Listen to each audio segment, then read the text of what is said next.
Le vent froid de l'Atlantique Nord sillonnait la mer comme des lames invisibles lorsque le capitaine Julien Moreau consulta le radar pour la 3e fois en moins d'1 minute. Le signal paraissait faible, intermittent, presque comme un dysfonctionnement de l'appareil. Pourtant, il demeurait là, clignotant à une 30aine de kilomètres des côtes bretonnes. Aucun navire n'était enregistré sur cette route, aucune communication récente, aucune alerte. Juste un point silencieux au milieu de nulle part. Julien n'aimait pas les signaux silencieux. Le navire océanographique Étoile du Nord avait quitté le port de Brest à l'aube, avec une mission simple, enquêter sur une anomalie magnétique détectée par satellite. Rien d'urgent, rien qui justifiât l'inquiétude. Pourtant, dès le départ, tout l'équipage ressentit un malaise difficile à expliquer. La mer était trop calme, le ciel trop clair. Même la radio restait étrangement muette. Claire Dumas, spécialiste de la navigation historique, s'approcha du panel, un bloc-notes à la main. Elle ne dit rien immédiatement. Elle observa d'abord le radar, puis consulta ses notes. Son regard se fit plus perçant. Ça n'avait aucun sens. Le point correspondait exactement à une coordonnée qu'elle avait notée quelques heures plus tôt en consultant d'anciens dossiers. Une mention presque oubliée, retrouvée dans des rapports maritimes de 1971. Un cargo français disparu sans laisser de traces lors d'une courte traversée entre Saint-Nazaire et Reykjavik. Aucune épave, aucun appel de détresse, aucune explication.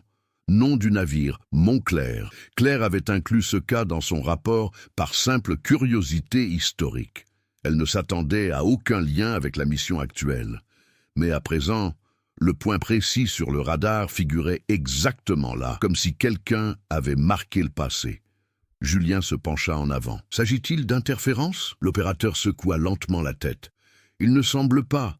Le signal est stable, mais très faible. » Claire prit une profonde inspiration.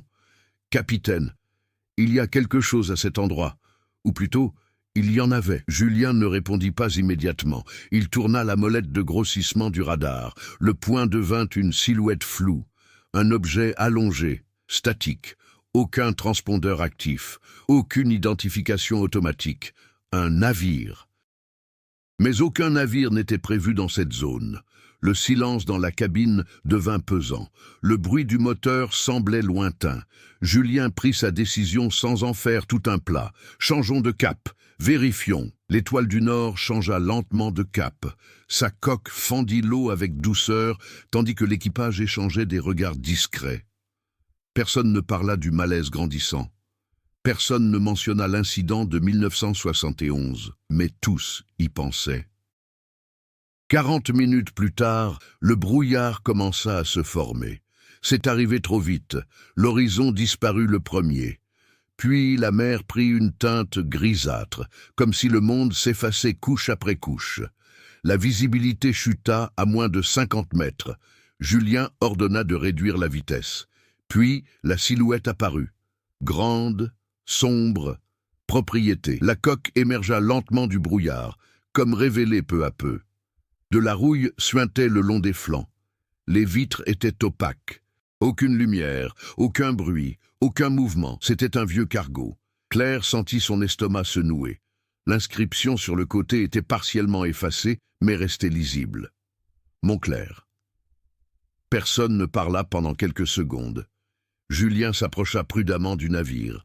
Aucun signe de collision, aucune gîte. Le Montclair semblait tout simplement abandonné. Flottant comme si le temps s'était arrêté autour de lui. « Y a-t-il eu une réponse à la radio » demanda Julien. « Négatif. » Mouvement thermique ? Rien détecté. Claire observa chaque détail. Le design du navire était clairement celui des années 1970. Les vieilles antennes, le type de peinture, même la forme des écoutilles. Il n'y avait aucun doute. C'était le cargo disparu 40 ans plus tôt. Mais il n'a pas coulé. Il n'a pas été détruit. Il était intact. Julien ordonna à l'équipe d'arraisonnement de se tenir prête. 2 marins enfilèrent l'équipement de sécurité de base. Claire insista pour les accompagner. Le capitaine hésita un instant, puis accepta. Le bateau pneumatique a été mis à l'eau. La traversée jusqu'à Montclair dura moins de 2 minutes, mais parut bien plus longue. Le brouillard étouffait le bruit de l'eau. Le navire se dressait au-dessus d'eux comme un mur silencieux. L'échelle latérale était toujours baissée. Cela fit froncer les sourcils à Julien. Les escaliers ne sont plus restés à l'abandon depuis des décennies. Ils sont montés. Le pont était humide, mais pas usé par des années de négligence.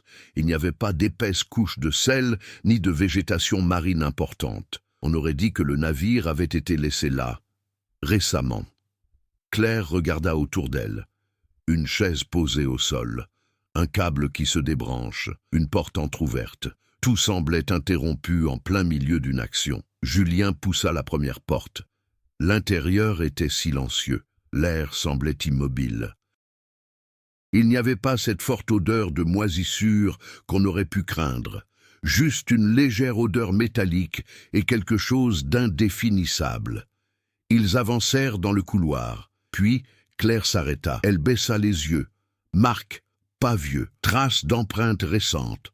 Son cœur s'est mis à battre plus vite. Julien ouvrit la porte de la salle à manger, et ça a gelé. Sur la table, des plats étaient servis. Verres remplis de liquide. Les couverts sont soigneusement rangés. Et de la vapeur s'élevant lentement d'un bol de soupe. Le marin derrière eux laissa échapper un murmure involontaire. Claire s'approcha lentement. La vapeur était bien réelle, l'odeur aussi. Un plat chaud, fraîchement préparé, comme si l'équipage était parti quelques secondes auparavant. Julien regarda sa montre. Ensuite, le calendrier au mur. Date fixée, 17 octobre 1971. L'aiguille de l'horloge s'est arrêtée. 14h32, mais la nourriture était chaude. Le silence qui régnait dans la salle à manger semblait plus lourd que l'air immobile du navire. Julien s'approcha lentement de la table, comme si le moindre mouvement brusque risquait de briser quelque chose d'invisible. Il tendit la main et effleura le métal de la cuillère. Elle était encore chaude. Il n'y avait aucune explication logique. Claire observait chaque détail, cherchant la moindre incohérence, le moindre signe de mise en scène, le moindre élément qui puisse rendre la situation plausible. Le plat le plus proche contenait un ragoût de bœuf aux pommes de terre. La vapeur s'en échappait régulièrement. À côté, un verre laissait encore perler quelques gouttes de liquide froid. Une tranche de pain était coupée en deux. Le couteau, couvert de miettes fraîches, était toujours là. Rien n'était sec, rien n'était vieux. Claire se dirigea lentement vers la cuisine. Elle poussa la porte avec précaution. La lumière n'était pas allumée, mais celle qui filtrait à travers les ouvertures lui permettait d'y voir suffisamment. Des casseroles et des poêles étaient sur le feu. L'une d'elles était encore chaude. Elle tendit la main sans la toucher. La chaleur était palpable. Un torchon était posé sur le dossier d'une chaise, comme si quelqu'un s'était absenté un instant. Julien entra juste derrière lui. « Ce n'est pas possible. » Claire ne répondit pas. Elle ouvrit un placard. À l'intérieur, des aliments emballés avec de vieilles étiquettes, des dates imprimées de 1971, mais aucun signe d'altération. L'odeur était normale, rien n'était avarié. Un son métallique résonna dans le couloir. Les trois se retournèrent immédiatement. Cela venait de quelque part plus profondément à l'intérieur du navire. Julien leur fit signe d'avancer avec prudence. Le couloir était étroit, bordé de portes closes. Quelques panneaux indiquaient les cabines de l'équipage. Claire en poussa une. Le lit était fait. Un manteau était accroché. Un livre ouvert était posé sur la table. Le marque-page s'arrêtait au milieu de la page. La tasse à côté contenait encore du café tiède. Elle déglutit difficilement. Il n'y avait pas de poussière, aucune couche accumulée sur 40 ans. C'était comme entrer dans un moment figé. Une autre porte. Une radio portable sur la table, le bouton à moitié tourné, un carnet ouvert avec des notes de navigation, la dernière inscription d'une écriture ferme, coordonnée, heure, aucune indication d'urgence. Julien commença à remarquer quelque chose qui le dérangeait encore plus. Il n'y avait aucun signe d'abandon. Tout était tout simplement au point mort. Ils continuèrent leur progression vers la salle des communications. L'équipement était ancien, mais semblait intact. Un opérateur de l'Étoile du Nord tenta d'allumer la radio. Rien. Pas de courant. Pourtant, certains indicateurs semblaient avoir été utilisés récemment. Le bouton d'émission était usé, mais non rouillé. Claire s'approcha du tableau accroché au mur, une liste avec les noms des membres d'équipage. Elle a compté mentalement. 22 membres d'équipage. Tous les articles sont marqués comme cadeaux. Aucune trace d'eux. Un nouveau son résonna. Cette fois, c'est plus clair. Un léger inconvénient. Venant de l'étage supérieur, Julien leva la tête. Pont. Ils gravirent l'escalier métallique. Chaque marche résonnait d'un écho creux. L'air semblait légèrement plus froid. Arrivé en haut, la porte était entr'ouverte. Julien la poussa lentement. Le pont était intact. Instrument analogique, volant central, cartes éparpillées. Un cendrier avec une cigarette à moitié éteinte. Claire s'en approcha, le toucha. Froid. Contrairement à la nourriture, ce contraste n'avait aucun sens. Julien a vérifié le registre. Dernière entrée. Mer calme. Faibles interférences magnétiques. Enquête en cours. Heure, 14h31. 1 minute avant l'arrêt du chronomètre. Claire remarqua quelque chose à la fenêtre. Une tache. Elle s'approcha. C'était une empreinte de main. À l'intérieur du verre, comme si quelqu'un avait appuyé fort. Mais il n'y avait personne. Le marin, derrière eux, respirait de plus en plus vite. « Capitaine, nous devons partir d'ici. » Julien fixait toujours son journal. Il y avait quelque chose qui clochait. Il tourna la page. Blanche. Puis une autre. Blanche, elle aussi, comme si rien ne s'était passé depuis. Puis le navire tout entier vibra légèrement. Un bref tremblement. Quasiment imperceptible, mais suffisamment pour que les trois gèlent. Claire regarda Julien. C'était... Quoi? Avant qu'il puisse répondre, un son grave s'éleva des profondeurs du navire. Un bruit mécanique lointain, comme des moteurs qui tentent de se réveiller après un long silence. Les mains d'un des instruments tremblaient. Puis ils ont déménagé.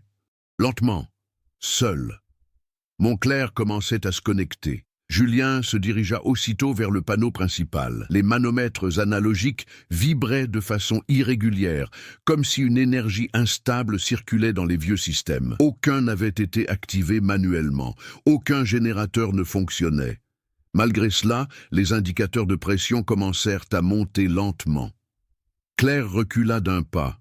Cela ne possède aucune source d'alimentation. Le grondement sourd s'intensifia. Il provenait des profondeurs de la coque, comme de lourds engrenages qu'on force à tourner après des décennies d'inactivité. Le plancher métallique vibrait sous leurs pieds. De la poussière ancienne tomba d'un luminaire au plafond. Le marin parlait presque à voix basse. « Capitaine, ce n'est pas normal. » Julien a ramassé la radio portable. « Équipage de l'Étoile du Nord. Ici le capitaine Moreau. Nous détectons une activité mécanique à bord. Je répète, une activité mécanique. Avez-vous perçu de nouveaux signaux thermiques? La réponse a été accompagnée d'interférences. Capitaine, on détecte quelque chose. De légères variations de chaleur apparaissent, dispersées un peu partout à bord. Claire sentit un frisson lui parcourir la nuque. De légères variations de température, comme si des gens bougeaient. L'horloge sur le mur du pont émit un clic sec. La trotteuse a avancé. Un, puis un autre. L'horloge s'est remise à fonctionner. 14h32, 14h33. Julien resta immobile. Ceci, la radio grésilla de nouveau. Capitaine, autre chose. Montclair change de position, très lentement. Julien courut vers la fenêtre. Le brouillard enveloppait encore tout, mais on pouvait distinguer l'eau qui glissait le long de la coque. Le navire n'était plus complètement immobile. Il dérivait légèrement, emporté par son propre inertie. Pas d'équipage, aucun contrôle. Le registre posé sur la table glissa de quelques millimètres, vibrant sous l'effet du mouvement. Claire remarqua autre chose. La cigarette dans le cendrier commença à dégager une fine volute de fumée. Ce n'était pas fort. Juste une légère ligne qui montait lentement, comme s'il venait d'être allumé quelques secondes auparavant. Le marin battit en retraite. Ceci n'est pas... Des pas résonnèrent dans le couloir, clairs, lourds. Ce n'étaient pas des vibrations, c'étaient des pas. Tous trois regardèrent la porte, une étape, puis un autre, comme quelqu'un qui marche lentement. Julien leva la main pour demander le silence. Le bruit se rapprocha. Il s'arrêta dehors. La poignée de porte resta immobile. Aucune ombre ne se dessina sous la porte. Le silence retomba. Claire respirait difficilement. Puis le son a continué. Il franchit la porte. Il descendit le couloir. Je déménage, comme si quelqu'un patrouillait le navire. La radio grésilla de nouveau. Capitaine, nous voyons. Ce n'est pas possible. Des signatures thermiques apparaissent et disparaissent, comme si des personnes apparaissaient pendant quelques secondes. Julien a pris une décision immédiate. Retrait. Maintenant. Ils quittèrent rapidement le pont. L'escalier métallique leur parut interminable à la descente. Le bruit de pas persistait en contrebas. Un grincement métallique résonna au loin. Une porte se referma d'elle-même dans un compartiment. Lorsqu'ils atteignirent le couloir principal, Claire s'arrêta brusquement. La salle à manger. Elle était différente. Une des chaises était maintenant tirée. Le verre avait changé de position, et la cuillère que Julien avait touchée plus tôt se trouvait dans le bol. Il ne l'avait pas laissée comme ça. La vapeur continuait de s'élever, mais un autre plat fut servi, un quatrième plat. Le marin a failli trébucher en reculant.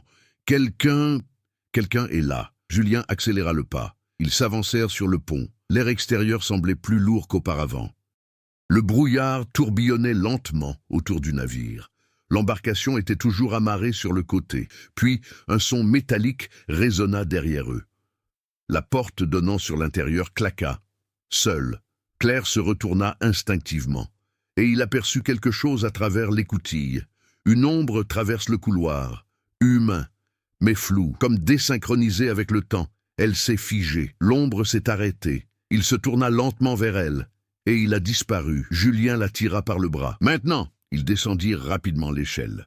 Le bateau tangua violemment lorsqu'ils montèrent à bord. Le marin lâcha la corde.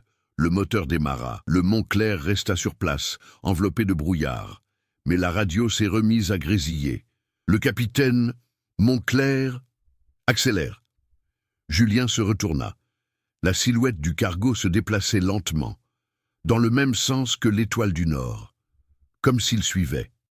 Le bateau heurta le flanc de l'étoile du Nord, avec une telle force que Julien fut momentanément déséquilibré. L'équipage les hissa rapidement tous les trois à bord. Dès que leurs pieds touchèrent le pont, Julien se tourna aussitôt vers le Montclair. Le brouillard semblait se déplacer avec lui, comme si le navire traînait cette couche grise sur la mer. Le radar l'a confirmé. Le Montclair était en mouvement. Aucun contrôle. Pas d'équipage. Et en suivant exactement le même itinéraire. Claire entra dans la cabine de pilotage, encore sous le choc.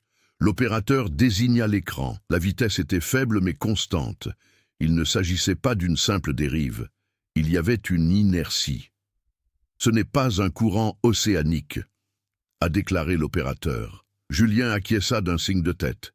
Distance diminue lentement. Toute l'équipe était désormais en état d'alerte maximale. Le silence précédent avait fait place à une tension palpable. Un des techniciens ouvrit la carte numérique.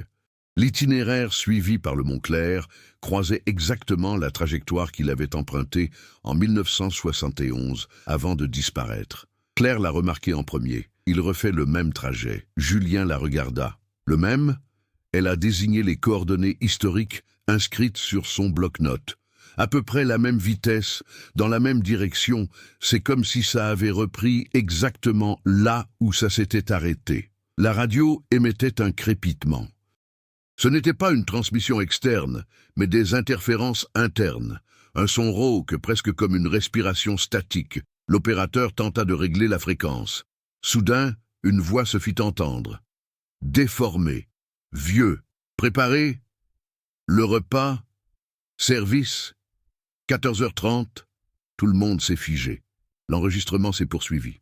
Le capitaine a demandé de vérifier s'il y avait des interférences, de revenir. Tiado. Silence. Claire sentit son cœur s'emballer. Ceci vient de Montclair. Julien s'approcha de la radio. Détecte-t-il une transmission active? Non, cela semble répétitif. La voix est revenue. Il y a quelque chose sur le radar. Un objet immobile. Approchons-nous. Julien regarda immédiatement Claire. C'est exactement ce qu'ils avaient fait. La transmission s'est coupée brutalement, puis un autre son est apparu sur le radar, un deuxième point, apparaissant derrière Montclair, très faible, quasiment invisible. L'opérateur a effectué un zoom avant. Le point avait la même forme, même taille, un autre navire. Mais rien n'était visible à l'œil nu. Claire s'approcha lentement. Ceci n'était pas là avant. Julien fronça les sourcils. Identification? Aucun. Le deuxième point a commencé à bouger, à la même vitesse, à la suite de Montclair. Le silence dans la cabine devint absolu. Claire réalisa alors quelque chose d'encore pire. Capitaine. Vérifiez l'heure. Julien jeta un coup d'œil à l'horloge système. 14h34. Elle désigna son bloc-notes. Le Montclair a disparu à 14h32. 2 minutes plus tard, personne ne répondait aux appels. Le radar montrait que le deuxième point se rapprochait lentement du premier, exactement comme l'Étoile du Nord l'avait fait quelques minutes auparavant.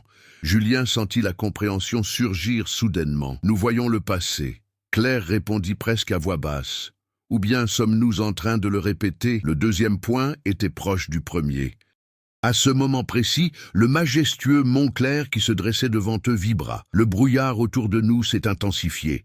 Le radar est devenu instable. La radio a explosé en crépitement. Et la même voix se fit entendre à nouveau. Maintenant, c'est plus clair. Il n'y a personne ici. Le repas est encore chaud. Claire se figea. C'était la voix de quelqu'un de Montclair. Il décrivait précisément ce qu'ils avaient vu. L'enregistrement audio a continué. Je crois que nous sommes suivis. Julien regarda lentement par la fenêtre. Montclair était plus proche, beaucoup plus près. Et pendant une seconde, à travers le brouillard, il aperçut un mouvement sur le pont. Personne, plusieurs, immobiliers, observant d'eau aux Étoiles du Nord, comme s'ils attendaient. Julien plissa les yeux, cherchant à confirmer ce qu'il voyait. Les silhouettes sur le pont du Montclair restaient immobiles, alignées contre le flanc du navire. Le brouillard en déformait les contours, mais il était clair qu'il s'agissait d'êtres humains. Aucun ne fit signe, aucun ne bougea. Ils se contentaient d'observer. Claire s'approcha de la fenêtre. « Vous voyez ça aussi ?» Julien ne répondit pas tout de suite. Les silhouettes semblaient démodées. Certains portaient de longs manteaux typiques des années 70. D'autres se tenaient près de l'escalier latéral, comme s'ils venaient de le monter. Le détail le plus troublant était leur posture. Tous étaient tournés droit vers l'Étoile du Nord. L'opérateur a interrompu. « Capitaine, le radar détecte une autre anomalie. Un troisième point est apparu, derrière le deuxième. Suivre le même chemin, même vitesse, même format. » Claire eut le souffle coupé un instant. « Combien de navires y a-t-il » Julien répondit doucement. « Peut-être une seule. » La radio recommença à diffuser la voix déformée. « Il y a des gens sur le pont. Ils n'étaient pas là avant. Chiado. Ils ne répondent pas. Ils se contentent d'observer. » Claire ferma les yeux un instant. Ce n'était pas un simple ralenti. C'était l'enregistrement saisissant d'un événement passé. Et il se trouvait exactement dans la même position. Le Montclair, qui nous précédait, commença à réduire l'écart. Pas rapidement, mais régulièrement. Les silhouettes sur le pont semblaient désormais plus nettes. Un homme avait le bras appuyé sur le bastingage. Une femme se tenait près de l'écoutille. Un marin tenait quelque chose dans ses mains, aucun mouvement, comme des photographies. Julien prit les jumelles, et ça a gelé. L'un des visages était plus clair. Il l'a reconnu. C'était l'homme dont le nom figurait sur la liste d'équipage affichée dans la salle de communication. Même visage, même âge. Rien ne laissait présager la quarantaine. Julien éloigna lentement les jumelles. Ils n'ont pas vieilli. Claire sentit son estomac se nouer. Car pour eux, le temps n'a pas passé. La radio grésilla de nouveau. La voix était maintenant plus proche, presque sans distorsion. Il y a quelque chose qui cloche. L'autre vaisseau nous copie. Julien se tourna immédiatement vers l'opérateur. L'autre navire, le radar a réagi. Le deuxième point se trouvait désormais directement derrière Montclair. Elle occupait la même position que l'Étoile du Nord. Claire l'a remarqué en premier. Ils se voient eux-mêmes. Le silence fut rompu par un bruit métallique sonore provenant du pont. Tout le monde s'est retourné, mesure. Sur le pont de l'Étoile du Nord, l'équipage se précipita vers la porte latérale. Julien l'ouvrit rapidement. Le vent froid leur fouetta le visage. Le pont était désert, mais il y avait quelque chose de nouveau. Empreinte mouillée, en venant de l'escalier latéral. Embarquement à bord de l'avion. Claire recula. Non, les empreintes s'étendaient sur quelques mètres. Puis s'arrêtaient, comme si une présence invisible était là. La radio grésillait. Il y a quelqu'un sur notre terrasse, on ne le voit pas, mais on l'entend. Julien sentit tout son corps se raidir. C'était l'enregistrement, ou non. Les silhouettes sur Montclair commencèrent à disparaître, un par un. Aucun mouvement, pas de transition, disparaissant tout simplement dans le brouillard. Le radar a montré que le deuxième point touchait le premier. Puis, ils ont tous deux disparu. Au même moment, le majestueux Montclair qui se dressait devant eux commença à se brouiller. Le brouillard engloutit lentement la coque. D'abord la proue, puis le pont, puis le mât. Claire murmura. « Ça s'en va ». Julien la fixait du regard. Le dernier détail visible était l'escalier latéral, toujours abaissé. En attendant, puis Montclair a complètement disparu. Le radar a été dégagé. Aucun signal. Rien. Le silence régnait sur le navire. L'opérateur prit une profonde inspiration. « Capitaine, c'est terminé. » Julien n'a pas répondu. Il regardait le pont.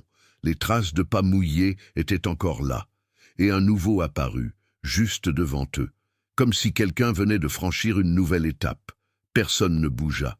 La nouvelle empreinte apparut lentement, l'eau ruisselant et s'étalant sur le pont métallique comme si un pied invisible venait de le toucher. Claire tenait le bras de Julien sans s'en rendre compte. Le vent était toujours le même, la mer aussi. Mais quelque chose était monté à bord avec eux. Une autre empreinte est apparue, puis une dernière. On entendait distinctement le faible bruit de l'eau pressée contre le métal. La séquence avançait vers la porte de la cabine principale. Un des marins recula instinctivement, un autre murmura quelque chose d'inaudible. Julien leva la main, demandant un silence absolu. Les empreintes s'arrêtèrent devant la porte. La poignée de porte bougeait lentement. Il a tourné sur lui-même tout seul. La porte s'ouvrit. L'intérieur de la cabine était vide. Les empreintes de pas se poursuivaient, cette fois sur le sol sec. Mais aucune trace n'était visible. Seul le faible bruit de pas se faisait entendre. Un mouvement invisible traversait l'espace. Claire suivit du regard, essayant d'anticiper la direction du son. Il se propagea dans le couloir, passa devant la salle radio et s'arrêta devant la table principale. Le journal de bord de l'Étoile du Nord était ouvert. Les pages commencèrent à se tourner. Seuls, 1, 2, 3, ils s'arrêtèrent devant une page blanche. Le stylo posé sur la table roula de quelques centimètres. Il se souleva légèrement. Il trembla, comme si quelqu'un le tenait avec difficulté. Julien sentit son cœur s'emballer. La pointe du stylo a touché le papier, et il se mit à écrire. L'encre apparut lentement. Écriture irrégulière, vieux. Ne partez pas. Claire porta sa main à sa bouche. Le stylo s'est arrêté. Puis il s'est remis à bouger. Tant. L'encre a bugué une seconde. Ça n'a pas cessé. La radio grésilla de nouveau. Une voix parvint à destination, mais elle ne ressemblait plus à un enregistrement. Elle était faible, lointaine, comme si quelqu'un parlait de très loin. Se répétant, le stylo écrivit à nouveau. « Vous serez... » Ça s'est arrêté. La porte de la cabine claqua. Le navire tout entier vibrait. Les systèmes de l'Étoile du Nord ont vacillé. Les lumières ont vacillé. Le radar s'est allumé tout seul. Un point est apparu, bien en avance sur eux, faible, intermittent. Claire s'approcha lentement. Non. Julien n'a rien dit.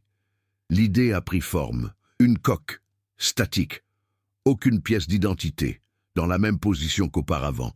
L'opérateur a chuchoté « Capitaine, objet détecté, à 28 000 devant, la même distance, les mêmes coordonnées. » Le brouillard commença à réapparaître à l'horizon. Claire consulta son journal intime. La dernière phrase s'est complétée d'elle-même. Les prochains.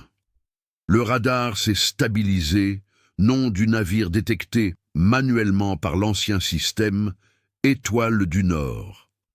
Le silence régnait dans la cabine. Ils se voyaient eux-mêmes, dans 40 ans. L'opérateur retira ses mains du panneau comme s'il avait touché quelque chose de dangereux. Le nom était toujours là, figé sur l'écran. Étoile du Nord, même signature de coque, même longueur, même silhouette. À seulement 20 000 de vent. Julien respirait lentement, confirmait cela. L'opérateur a saisi à nouveau la valeur. L'ancien système a recalculé. Aucune erreur. Confirmé. C'est identique. Claire regarda par la fenêtre.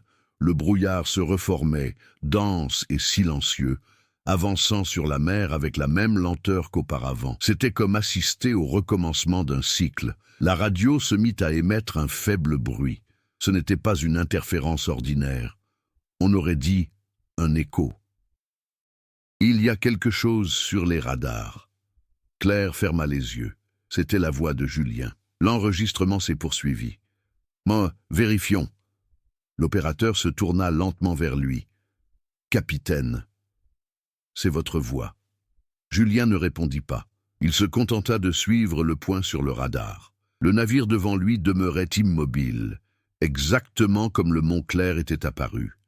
La distance diminuait lentement, tandis que l'étoile du Nord maintenait son cap. Claire parlait avec difficulté. « Si nous continuons, nous allons tout répéter. » Julien resta silencieux quelques secondes. Puis il donna un ordre bref. « Réduisez votre vitesse !» Le moteur ralentit. Le radar indiqua une approche plus lente. Le point demeura immobile. Le brouillard continuait de masquer l'horizon. La radio est de retour. L'échelle est tombée. Un des marins a battu en retraite. C'est déjà arrivé. Claire s'approcha du journal. L'encre encore fraîche scintillait légèrement. Le message écrit par la présence invisible semblait trembler sous la lumière. « Ne partez pas !» Julien serra les dents. « S'il s'agit d'un cycle, nous pouvons le briser. » L'opérateur a demandé « Comment ?» Julien regarda le radar. « Nous n'allons pas nous en approcher. » Il a tourné le gouvernail. « Changez de cap. 20 degrés à tribord. » Le navire commença à virer lentement. Le point sur le radar changea. Pour la première fois, l'étoile du Nord ne suivait plus exactement le même itinéraire. Le silence régnait dans la cabine. Claire regardait l'écran. Le point situé devant n'a pas bougé, mais quelque chose s'est produit. Un deuxième point est apparu, derrière eux, exactement à la même position qu'ils occupaient quelques secondes auparavant. L'opérateur a chuchoté « Capitaine, il recopie la modification ». Le deuxième point s'est mis à tourner, dans la même direction, répété sans cesse. Claire sentit sa peur grandir. Quoi que nous fassions, il nous suit. La radio a recommencé à diffuser la voix de Julien. Nous n'allons pas nous rapprocher, changer de cap. C'était l'enregistrement de ce qu'il venait de dire. Le cycle se déroulait en temps réel. Julien appuya sur le bouton. Accélérons. Quittons cette zone. Le moteur répondit. Le navire avança. La pointe devant nous s'éloigna lentement. Le brouillard commença à se dissiper. Pendant quelques secondes, cela a semblé fonctionner, jusqu'à ce que le radar tombe en panne. Tous les écrans sont devenus noirs. Le système a redémarré automatiquement. À son retour, il ne restait plus qu'un seul point, juste à côté d'eux. Distance 0. Claire regarda par la fenêtre. Et il vit. Ô étoile du Nord, identique, parallèle. À quelques mètres seulement, usure uniforme de la coque, mêmes antennes, même drapeau. Et à bord, eux-mêmes. Arrêtés. J'observe, comme ils l'avaient vu à Montclair, immobilier, sans expression, aucun mouvement.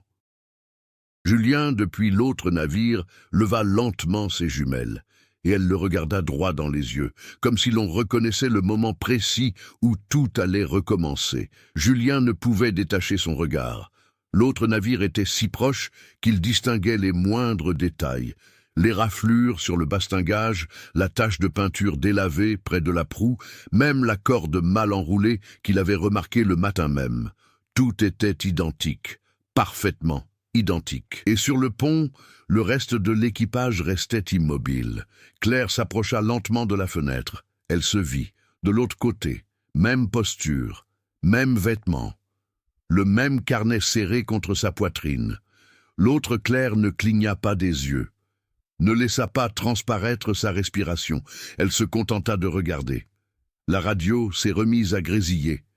Mais cette fois, la voix ne venait pas du passé. Il provenait de l'autre navire. « Il y a des gens sur le pont », c'était la voix de Claire. Julien, de l'autre navire, baissa ses jumelles. Il se tourna lentement vers son équipage. Ses lèvres remuaient. Même sans le son, on pouvait distinguer les mots. « S'approcher ». Le cœur de Julien s'emballa. Il débute tout juste. Claire a compris immédiatement. Nous sommes leur Montclair. Le silence devint absolu. L'autre étoile du Nord commença à ralentir, exactement comme auparavant. On préparait un canot pneumatique. Les marins de l'autre navire se mirent en mouvement, mais leurs gestes semblaient légèrement décalés, comme s'ils étaient figés dans le temps. Julien réalisa quelque chose d'encore pire. Sur le pont de l'autre navire, il y avait des empreintes de pas mouillés, émergeant un par un, comme il l'avait vu quelques minutes auparavant. Claire recula. Ils peuvent déjà voir. Quelqu'un montait à bord. Leur radio émettait à nouveau. Il n'y a personne ici, mais nous entendons des pas. C'était l'enregistrement de leur avenir.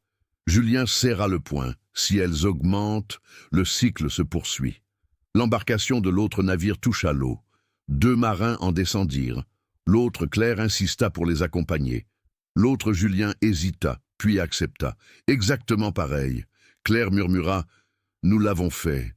Julien a pris une décision soudaine. Pour signaler, il a pris la radio longue portée. « Ceci est l'étoile du Nord. N'approchez pas. » Je répète, n'approchez pas. Aucune réponse. L'autre navire a poursuivi la procédure. Claire s'en rendit compte. Ils ne peuvent pas nous entendre. L'embarcation de l'autre navire s'approcha lentement. Mais alors, un événement inattendu se produisit. Une nouvelle empreinte est apparue sur le pont de l'actuelle étoile du Nord. Puis un autre. On entendit de nouveau des bruits de pas. La présence invisible était toujours là. Le stylo du journal intime roula à nouveau. Seul. Il a écrit une autre ligne sous le message précédent. C'est déjà arrivé. Claire sentit un frisson la parcourir. L'autre bateau s'est accosté à la coque de leur navire. Mais pour l'autre étoile du Nord, ils abordaient quelque chose de différent. Pour eux, c'était Montclair. Julien a compris le paradoxe. Pour eux, nous sommes le navire disparu. L'escalier latéral grinça. Seul. Descente. Comme pour l'invité.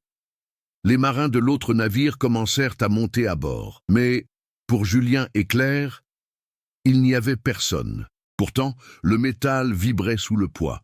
Des pas invisibles s'élèvent. Le cycle se refermait. Claire regarda Julien. S'ils entrent, nous disparaîtrons. La première empreinte de pas mouillé est apparue sur le pont. Puis un autre. Et un autre. Comme 40 ans auparavant. Exactement comme quelques minutes auparavant. Comme toujours. Julien recula d'un pas tandis que les empreintes commençaient à sillonner le pont en direction de la cabine. Le bruit était désormais distinct, du métal qui grinçait sous un poids réel, un souffle léger, presque imperceptible, mêlé au vent. Claire ne pouvait détacher son regard de l'endroit où les marques étaient apparues. C'était comme regarder quelqu'un marcher sans exister. La radio a capté des voix. Cette fois, ce n'était pas un enregistrement. Il y en avait plusieurs. « Capitaine, on monte. » Ouden, l'échelle est solide. Le navire semble abandonné. C'est l'équipe de l'autre étoile du Nord qui décrivait précisément ce qu'elle faisait. Pour eux, ce n'était qu'une approche.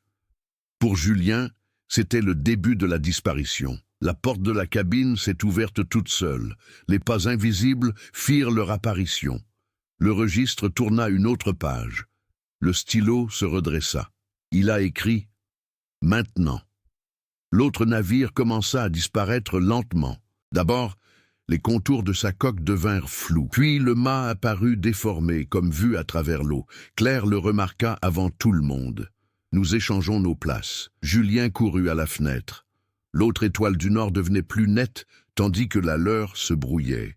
C'était comme si 2 tableaux se superposaient. La diffusion radio reprend. « Il y a de la nourriture sur la table. Encore chaude. » Claire murmura. « Ils sont déjà à l'intérieur. » Leur pont commença à se refroidir. L'air devint lourd.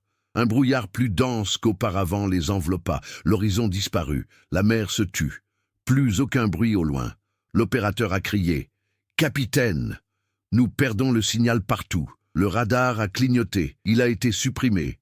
Il est revenu. On ne voyait qu'un seul navire. Aucune pièce d'identité. Arrêté. Aucun mouvement. Julien regarda le panneau. Le nom avait disparu. Aucun enregistrement. Pas de route. Aucun historique. Comme si l'étoile du Nord n'avait jamais existé. Claire remarqua quelque chose à la fenêtre. Lumière, loin. Un navire apparaît, au même endroit où Montclair était apparu, 40 ans plus tard. Ou peut-être des minutes. La radio a capté des voix inconnues. Nous avons un contact sur notre radar. Vieux navire, pas de réponse. Julien avait compris. C'est nous maintenant. Le pont était plongé dans un silence absolu. Aucune trace de pas, aucun bruit. La présence invisible avait disparu, car il n'y avait plus personne pour monter à bord. Ils étaient déjà de l'autre côté. Claire se dirigea lentement vers la salle à manger. La porte était ouverte. La table est mise. Plat servi. Les couverts sont soigneusement rangés. Et de la vapeur s'échappant lentement d'un bol. Julien s'arrêta à l'entrée. Non.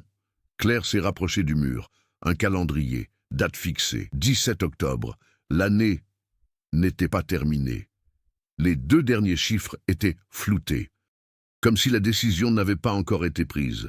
L'horloge murale indiquait 14h32. Arrêté. Julien remarqua le dernier détail. Il y avait 4 plats, mais seulement 3 furent servis. La pièce était vide, en attendant. Des pas résonnèrent sur le pont. Dehors, de nouvelles voix. Une équipe d'approche monte, 40 ans plus tard. Ou peut-être que le prochain cycle ne fait que commencer. La vapeur dégagée par les aliments continuait de s'élever, comme si on venait de le servir.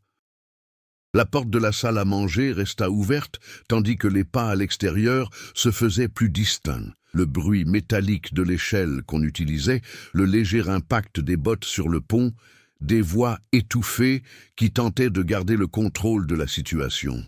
Tout se déroulait exactement comme avant. Julien n'a pas bougé, Claire non plus. Ils savaient tous deux qu'aucune action ne changerait le cours des événements. Ce n'était plus une suite d'événements, mais un mécanisme, un cycle. Les voix se rapprochaient dans le couloir. « Attention, ça a l'air abandonné. » Il y a des signes récents. La porte a grincé. 3 personnes entrèrent, vêtues d'uniformes modernes, équipements modernisés, regards attentifs. Ils n'ont pas vu Julien, pas Claire, personne d'autre non plus, mais ils ont réagi à l'environnement. L'un d'eux s'approcha de la table. La nourriture est chaude. Un autre regarda autour de lui. Ça n'a pas de sens. Claire ferma les yeux un instant. C'est exactement ce qu'elle avait dit, mot pour mot. Julien essaya de parler. Nous sommes là. Aucune réaction. Il s'avança. Il s'arrêta à quelques centimètres seulement de l'un des hommes. Rien. Aucune perception. Aucun changement, comme s'ils étaient invisibles, ou pire, comme s'ils n'appartenaient plus à cette époque. Le 3e membre de l'équipe s'est dirigé vers le mur. Il regarda le calendrier, 17 octobre, mais l'année... Il fronça les sourcils. C'est faux. Julien regarda Claire. Ils sont réels. Claire répondit à voix basse. Pour eux, nous ne le sommes pas. L'une des radios des hommes s'est mise à grésiller. Il y a des interférences magnétiques, quelque chose sur le radar. L'homme a répondu. Nous sommes à l'intérieur. Aucun membre d'équipage en vue. Claire ressentit le poids de la sentence. Aucun signe de membre d'équipage. Voilà comment ça a commencé.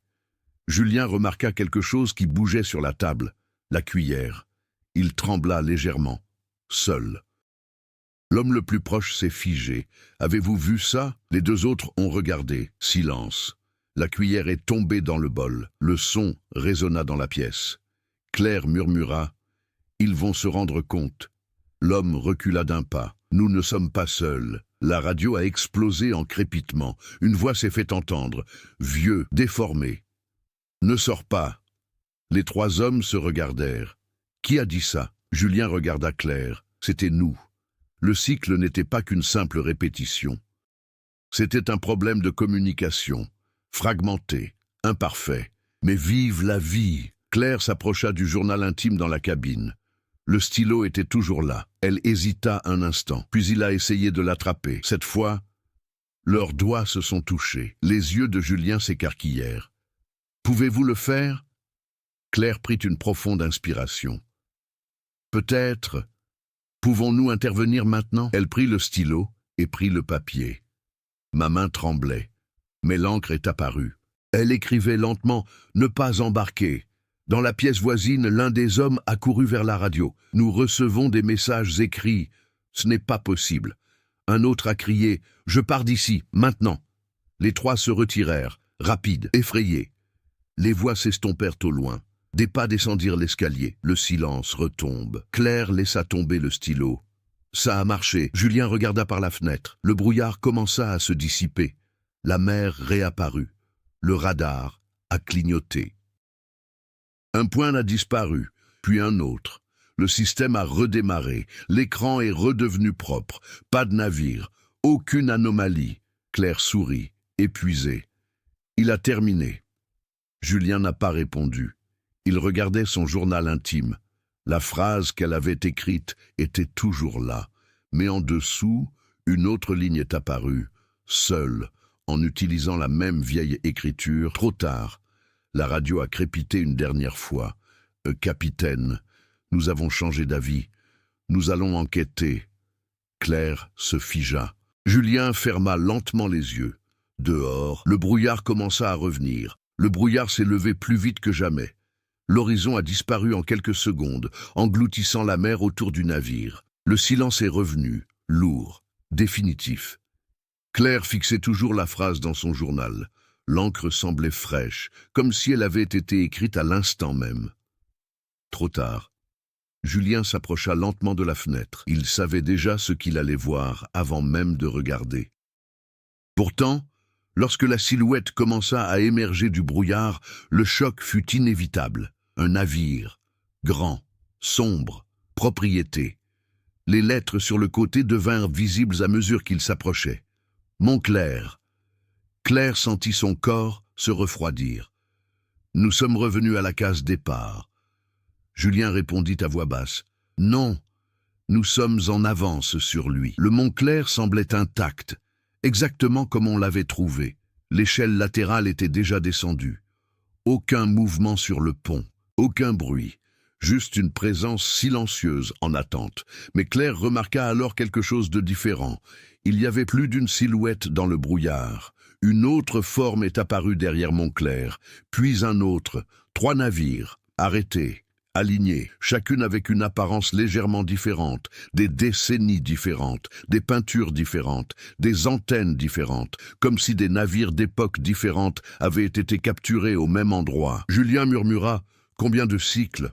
Le radar l'a confirmé, 3 contacts, aucune pièce d'identité, aucun signal. Pas le temps. La radio a commencé à diffuser des voix qui se chevauchaient. Le plat est chaud. Il y a des empreintes de pas sur le pont. Nous ne sommes pas seuls. Allons-y.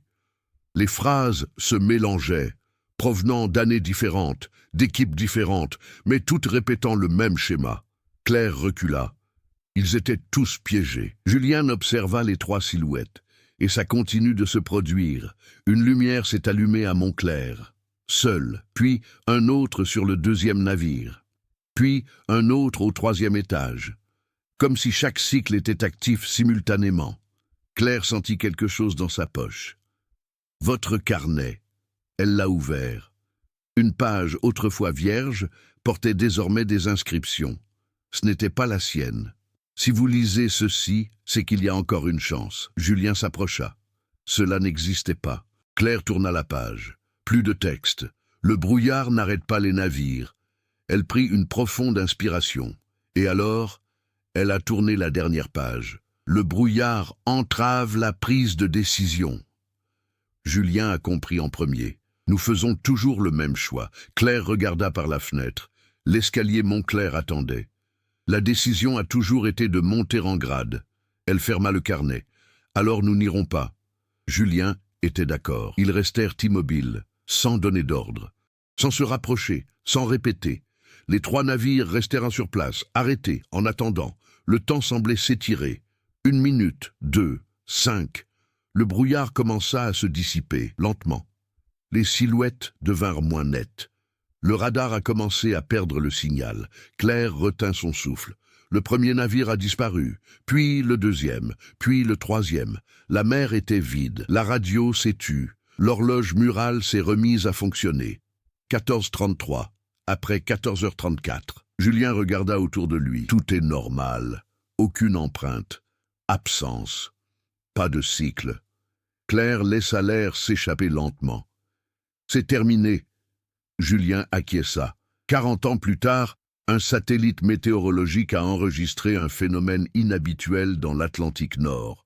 Pendant quelques secondes, 3 signatures thermiques sont apparues simultanément. 3 navires, se chevauchant, puis elles ont disparu. Le reportage est devenu viral. Les experts n'ont trouvé aucune explication. Des mois plus tard, un pêcheur a rapporté avoir aperçu un vieux cargo dans le brouillard. Il ne s'en est pas approché. Il s'est contenté de le regarder disparaître. À son retour chez lui, il a découvert quelque chose d'étrange. Son repas était encore chaud sur la table, même si j'étais parti plusieurs heures plus tôt. Des années plus tard, l'affaire a commencé à circuler sur des forums maritimes, dans des documents militaires divulgués et au sein de communautés consacrées aux disparitions inexpliquées. Le rapport initial était bref, technique et froid. Un satellite avait détecté 3 signatures thermiques se chevauchant au milieu de l'Atlantique Nord. La durée n'avait été que de 11 secondes, le temps d'enregistrer les dimensions, la forme approximative et un déplacement nul. Après cela, plus rien. Le document serait tombé dans l'oubli sans un détail.